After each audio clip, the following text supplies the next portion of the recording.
So tonight, my husband and I, after he gets home from work, we have a whole bunch of errands to run. So we're not going to be eating supper tonight till really late. And so I wanted to do something for supper that was super simple. So when we walk in the door at like 8 o'clock tonight, we can actually eat something. And so I decided I'm just going to make tacos for supper. Now I make homemade taco seasoning. I just like using homemade. I've been doing it for years and years and years. I can't even tell you the last time I bought a store-bought packet of taco seasoning.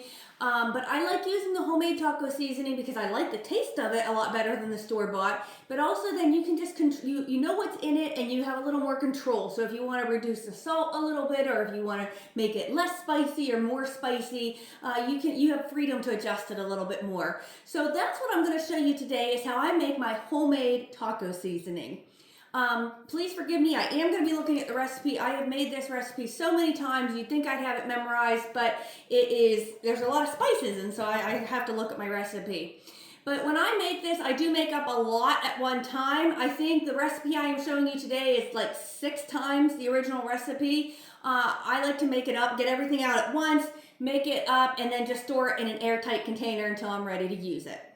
All right, so let's begin. So the first thing you want is 6 tablespoons of chili powder. So this is my chili powder here. 5 and 6. We're just gonna dump the rest that I had in my jar there. All right, next we need 1.5 teaspoons of garlic powder. So there's 1 and another half. I want 1.5 teaspoons of onion powder. 1.5 teaspoons of oregano.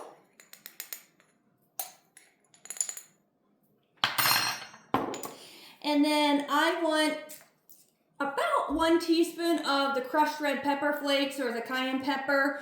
That you can adjust based on how spicy you like it. I will say, if your spices you're using are real fresh, sometimes they tend to seem spicier than if your spices are old. So this is an old container, so I'm probably going to add close to 1 teaspoon today, but you can increase that or decrease it however you want to for your family. The next thing I want is 3 teaspoons of paprika. 1, 2, 3. I want 9 teaspoons of cumin. I'm not even sure I have 9 teaspoons here. 8. And we're just going to add the rest of that container too. I think I need to make a spice run. All right, we want 6 teaspoons of salt. Again, you can adjust it if you want less salt in there.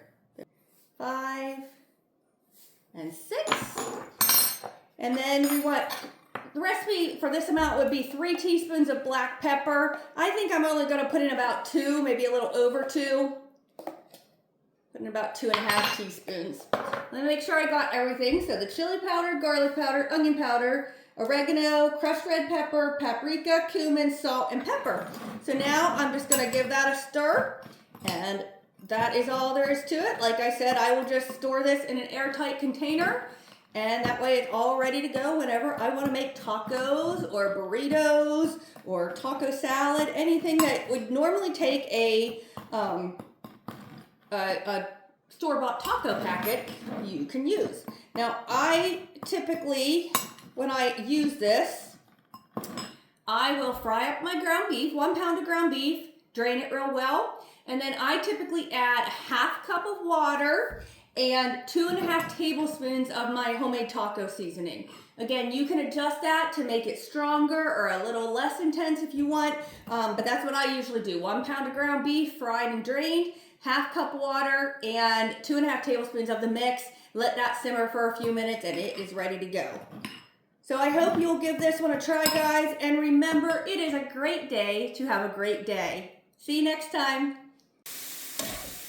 This taco meat is smelling so good, guys. I can't wait to have it with our supper.